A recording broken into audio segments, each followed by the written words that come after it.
कि वो स्टेज पर आए और दो शब्द स्वतंत्रता दिवस के पर्व पर बोले, और जो सामने आपके जो छोटे बहन भाई बैठे हैं नीचे, उनको संदेश दें कि किस लेवल की वो मेहनत करें और अच्छे अंक प्राप्त करें। ऐसी बेटी जिनके घर हो वो माँ बाप धन्य हैं। मैं सभी अभिभावकों से आह्वान करूंगा कि जिनके घर में बेटियां हैं वो अपनी बेटियों को ज़्यादा से ज़्यादा शिक्षित करें। ये भ्रम मत करें कि बेटी को हम बाहर नहीं भेजेंगे, ये हमारे मन की शंका है। छोरा तो सर से जाएगा पढ़ने के लिए कॉलेज में, लेकिन छोरी को नहीं जावे, क्योंकि ये छोरी है इसलिए नहीं जाती है। आज लड़कियां कहाँ पहुंच रही हैं? कहते हैं जब बबीता फोगाट के पिताजी जब साइकिल पे चढ़ा के चरखी दादरी के पास एक गांव में रहने वाले हैं वो लोग, और चरखी दादरी उनके गांव से 3-4 किलोमीटर दूर है, जहां स्टेडियम में वो कुश्ती की कोचिंग करती थी बच्चियां छोटी छोटी, जब वो 5-5, 6-6 साल की थी, तो उनके पिताजी जो है वो साइकिल पे चढ़ाकर जो है उन बच्चियों को चरखी दादरी स्टेडियम में ले जाते थे तैयारी करवाने के लिए और वापस लाते थे। तो बाहर बैठे हुए लोग हंसते थे, मजाक करते थे कि ये बनाएगा अपनी लड़कियों को प्लेयर, और फिर भी गेम भी कौन सा लिया है, खेल कौन सा लिया है कुश्ती का, जो लड़की के लिए काबिल भी नहीं है। लेकिन जिस दिन वो लड़कियां, वो इस देश की, इस हरियाणा की बेटियां, उस महान आत्म व्यक्ति की बेटियां गोल्ड मेडल जीत कर लाई, तो सभी की आंखें खुल गई। सभी उनके घर पहुंचे, उनके पापा से पूछने लगे हमें भी बताओ कि हमारी बेटियों को कैसे हम कामयाब करें। तो बेटियों में आज वो जज्बा है जो शायद लड़कों में नहीं है। तो जितने भी अभिभावक बैठे हैं उनसे रिक्वेस्ट है कि अपनी बेटियों को अच्छी से अच्छी शिक्षा ग्रहण कराएं, अच्छे से अच्छा खाना दें। हो सकता है ससुराल में उनको वो चीज ना मिले जो एक बाप के घर में मिले, कमी नहीं रहनी चाहिए बेटियों को खाने में। मैं एक ऐसे शख्स से मिला था, वो दुकान करता है, नौकरी करता है सरकार की, जो अपना ये खादी भंडार, उसकी बात मुझे अच्छी लगी कि सर मैं मेरी बेटियों को बेटे से ज्यादा खाना देता हूँ। उनको कहता हूँ बेटा हो सकता है अगले घर तुम ऐसे घर जाओ वहाँ का ये चीज ना मिले जो बाप के घर मिलती हो। तो बेटियों को अच्छे से अच्छा भोजन और अच्छी से शिक्षा, मजबूत बनाएं, लक्ष्मीबाई बनाएं। जब भी मौका मिले उन्हें कहें कि डरने की कोई जरूरत नहीं है। अगर रास्ते में, बस में, ट्रेन में अगर कोई हरकत करता है तो उसी मौके उस बच्चे को, उस लड़के को या नौजवान को जवाब दिया जाए। उसके बाद उसकी हिम्मत नहीं होगी किसी लड़की को कुछ कहने की।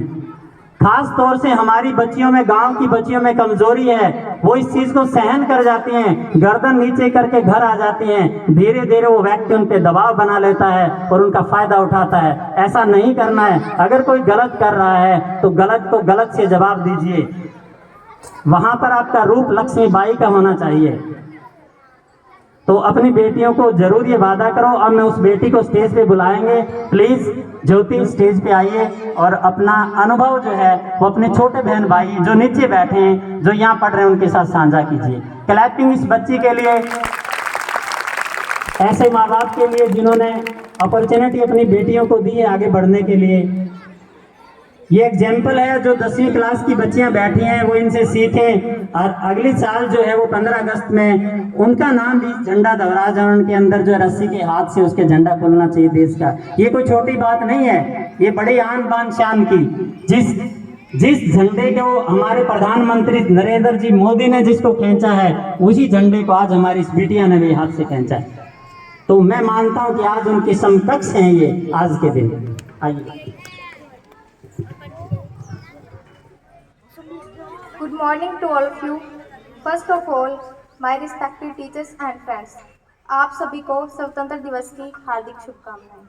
मैं सबसे पहले अपने टीचर्स का थैंक्स करना चाहती हूँ, जिनकी वजह से हमारा रिजल्ट इतना अच्छा आया है। मुझे उम्मीद है कि इन टीचर्स की वजह से हमारे आने वाले बच्चों का रिजल्ट भी बहुत अच्छा आएगा। सभी बच्चों को भी मैं यही कहना चाहती हूँ कि मेहनत करें और हमसे भी अच्छा रिजल्ट लेकर आएँ। Thank you, have a nice day. धन्यवाद बेटी। आगे भी मैं इसे आशा रखता हूं कि ये +2 में जो भरोका स्कूल में पढ़ रही है वहाँ पर भी जो है वो क्लास में अव्वल रहेगी। और मैं 10वीं क्लास के बच्चों को इस मंच के माध्यम से ऐलान करना चाहता हूं कि हमारी ग्राम पंचायत प्रतिनिधि सरपंच साहब राजेश जी ने मुझे कहा है कि अगर कोई बच्चा 10वीं क्लास का उन्होंने बोला नहीं, मैं मेरी तरफ से बोल रहा हूँ, लेकिन वो मना नहीं करेंगे मेरी बात को। मुझे पूरी आशा है अगर डिस्ट्रिक्ट में टॉप 10 के अंदर आता है, जिले की जो 10 पदवी हैं 10वीं के रिजल्ट में, अगर वो टॉप 10 आता है तो ग्राम पंचायत सरपंच साहिबा और सरपंच प्रतिनिधि राजेश जी की तरफ से स्पेशल कैश प्राइज 5100 रुपये दिलवाएगी। ये चैलेंज है 10वीं क्लास के बच्चों के लिए, लेकिन कंडीशन है कि डिस्ट्रिक्ट के अंदर टॉप 10 के अंदर आना चाहिए। और 5100 रुपये हमारे दोनों स्कूलों का स्टाफ देगा और 1100 रुपये एसएमसी के प्रधान देंगे। अब देख लो आप, लगभग 20-21 हजार का जुगाड़ कर देंगे। जो 10वीं के 10 टॉप 10 में आएगा उसका देख लो 20,000 रुपये। जीतना पढ़ना है और कुछ नहीं करना। पढ़ाई का काम ऐसा है जिसमें पसीना भी नहीं आता, ठंडी छाया में बैठ के पढ़ना है। जरूरत पड़े हमारी तो आप अगर रात को कहोगे तो रात को भी आपको सवाल समझाने आ सकते हैं। आप कहोगे हम 1 घंटा एक्स्ट्रा पढ़ाना, वो हमारा काम है, लेकिन उसको पढ़ना आपका काम है। 21,000 का जुगाड़ करवा दूंगा, ये पक्का वादा मेरा है, चाहे कहीं से करना पड़े आपका।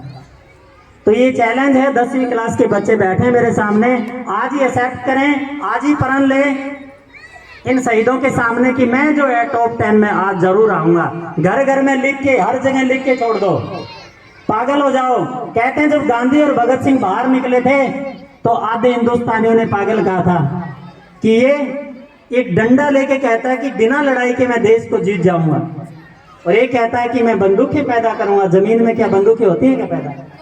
कहते हैं भगत सिंह के पिताजी जब खेत में बीज बो रहे थे तो भगत सिंह ने पूछा कि